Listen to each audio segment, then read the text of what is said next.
Salam everybody, this is Investor Sheikh back at it again with another video. And in today's video I want to provide a resource to find halal stocks. This website is called MuslimXChange.com. Now this is pretty much similar to Zoya, in which they will tell you whether a stock is Sharia compliant or not, and whether it will pass the business screen and the financial screen. Now, as you know, my earliest video was about the Zoya app and how you can use the app to discover stocks that are halal and find out whether a stock is halal or not. But the thing is, there is a free version and a paid version. The free version will only tell you whether the stock is halal or not. The paid version will give you an explanation as to why the stock is Sharia compliant or not, as they will go through the business screen and the financial screen as well. So this website right here will provide that for free.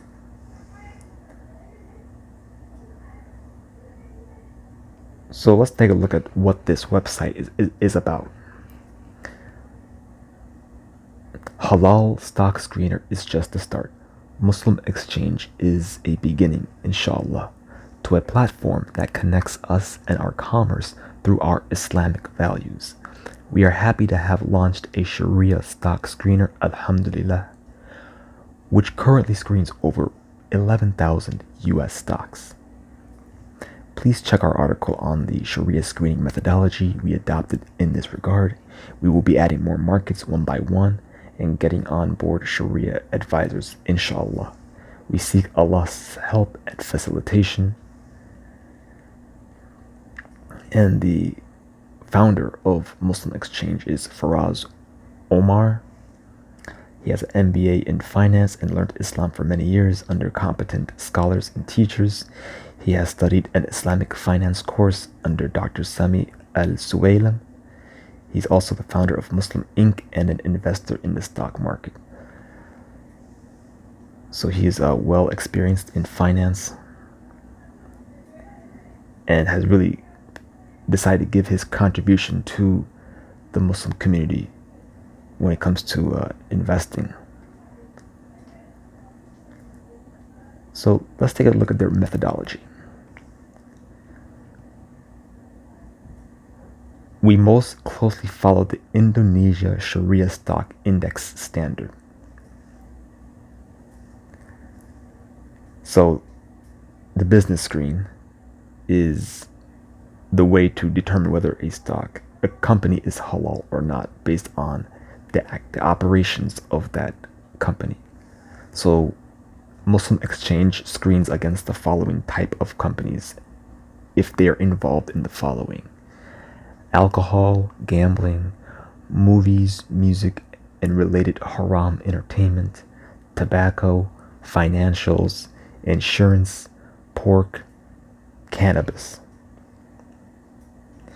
Although they do make an exception for cannabis in terms of medical treatments and research.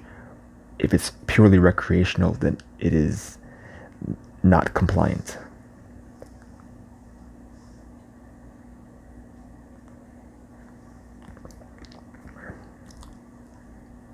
So it says here, for companies with mixed revenues, the ISSI allows up to 10%, which includes interest income. We split them to make it stricter. Haram revenues are greater, haram revenues have to be less than 5%, and interest income has to be less than 5%.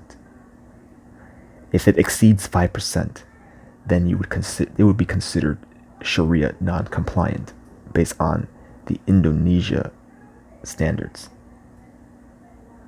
Now the financial ratio screen is pretty much comparing the debt to the market cap. So right here we screen for debt alone. In this screen, the ISSI standard checks for interest-based debt only and does not screen for cash, short-term investments, or accounts receivables as other standards do.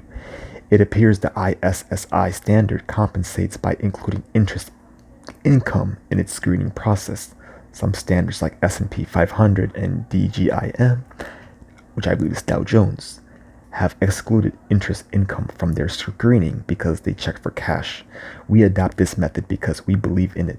Companies can have excessive cash depending on various situations and their line or stage of business. An automated cash screen can unfairly screen out companies. The interest income portion adequately covers this requirement. Allah knows best.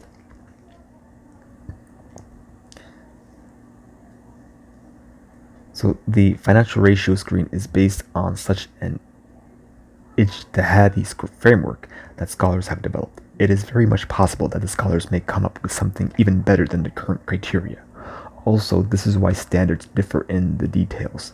For example, what should the interest-based debt be compared against? Market cap or assets? We are neutral in this regard, as we believe both have their pros and cons.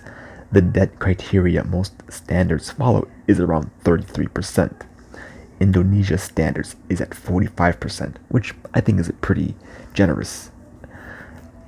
Because I believe at Zoya, they base it on 30%. This is to give the user the choice to go with the rule they are comfortable with. For our screening, the financial ratio is considered a pass if the numbers clear either of these conditions. One of our current limitations is that we assume debt in non-Muslim countries is interest-based.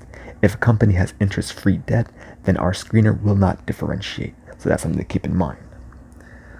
So let's take a look at this screener and check out a couple stocks. So the first one I want to look at is Tesla, which is one of my main holdings in my portfolio. So it says that Tesla is compliant. Tesla appears to pass the Sharia business screen. And usually if you are using the screener and you may have some suspicions about a company being compliant or not, you can just post a comment below on the page to give your input if you wish to do so. And then the financial ratios is a pass, as the debt is, when you're comparing the debt to its assets, is 22%. When you compare the debt to its market cap, it's 2%, which is really good. And the interest income is 0.1%, which is pretty negligible, as the threshold is 5%. And then let's take a look at another company, CleanSpark. So CleanSpark is compliant. It passes the business screen and very little debt, 2.38% when compared to its assets, and then 0.14% when you compare it to its market cap. So that's pretty good. And then I'll check out a couple more stocks.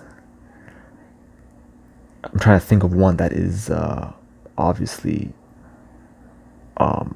non-compliant.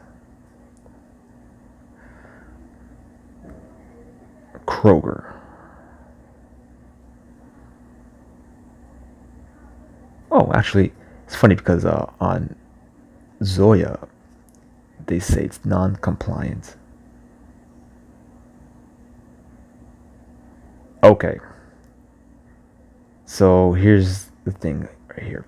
When you look at the debt to its market cap, it's 51%, which if you were to base it on Zoya, would automatically deem it a non-compliant stock. So just so you know, this screener uses the Indonesia standards, which is pretty lenient in terms of debt, as their threshold is 45%.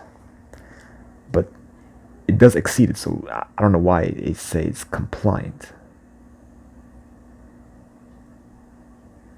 Oh, right here. So it says it passes 2 screens. So it fails at the AAOIFI, which I believe that is the one that Zoya uses. That's the standard that Zoya uses.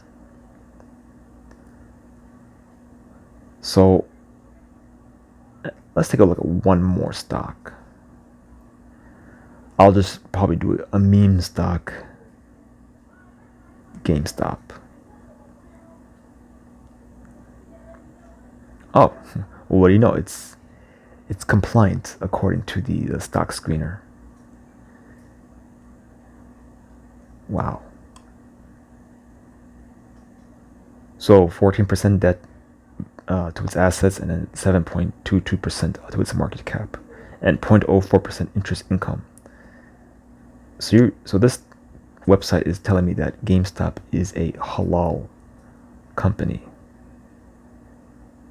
Well, that's pretty interesting to know.